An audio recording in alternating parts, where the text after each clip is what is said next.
If you have been watching the mainstream media, you have probably heard them complaining that ICE is denying due process to illegal aliens before deportation.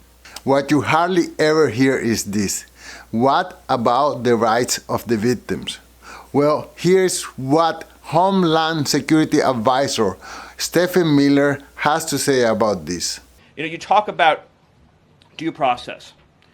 The Biden administration made the decision to give extensive due process to two Tren de Aragua terrorists that were apprehended at the border just a couple years ago. They were two gentlemen. They were from Venezuela. They were members of Tren de Aragua. The Biden administration Border Patrol apprehended them and made the decision to provide them with extensive due process, put them onto a program known as supervised release, and put them on ankle monitors so that they could go through a lengthy legal, judicial determination as to whether these illegal aliens who had just set foot on U.S. soil might want to live in the United States for the rest of their lives. What was the result of that decision? What was the result of that choice that was made? Those two men kidnapped a young girl named Jocelyn Ungary from her family. They beat her, they sexually assaulted her, they tortured her, they stripped her, they murdered her, and they dumped her body. That is what the Biden administration's policy was.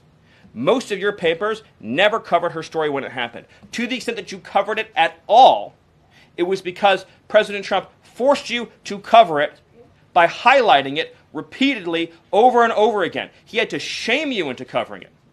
And each and every one of you that sides over and over again with these MS-13 terrorists, to the extent that you have the financial means to do so, you all choose to live in condos or homes or houses as far away from these kinds of gangbangers as you possibly can. If I offered any one of you a rent-free home with no taxes to pay in any of these gang neighborhoods, and I said your neighbors are MS-13 terrorists or Mexican mafia or Sinaloa cartel or Tren de Aragua, I couldn't pay you to live there. But yet you, with your coverage, are trying to force innocent Americans to have these people as their neighbors, and that one day their daughter may be abducted from their home and raped and murdered. So you're not going to get an ounce of sympathy from this administration or President Trump for the terrorists who've invaded our homes and our country. The media talk almost non-stop about due process for the criminals, but almost never about due process for the victims. What about their rights? Time and again, this system seems rigged to protect violent offenders while leaving law-abiding citizens exposed. You seem to have no sympathy for people that have been victimized by illegal aliens. What about people, you have someone driving drunk and kills American citizen? What about people that have been deported previously and let in under Biden who then commit sexual offenses or commit homicides? And then we have more victims as a result of the federal government's previous inattention and unwillingness to enforce the law. So there are a lot of people that have been harmed by illegal immigration. There have been people that have been harmed by Tren de Aragua gang members who should not be in this country in the first place. So let's just be clear. Who are you fighting for? We're fighting for the citizens of Florida. We want them to be able to live in a society that upholds the rule of law. We want them to be able to live in a state that is safe.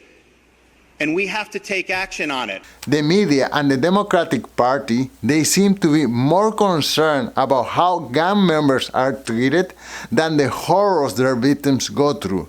That's not just backwards, it's dangerous. Let's be honest, right now the system is broken. We are bending over backwards to help people who have committed horrific crimes, while families like Jocelyn's are left to suffer in silence. So I will ask you this: should dangerous illegal aliens get full legal protections, or should we finally start prioritizing American families?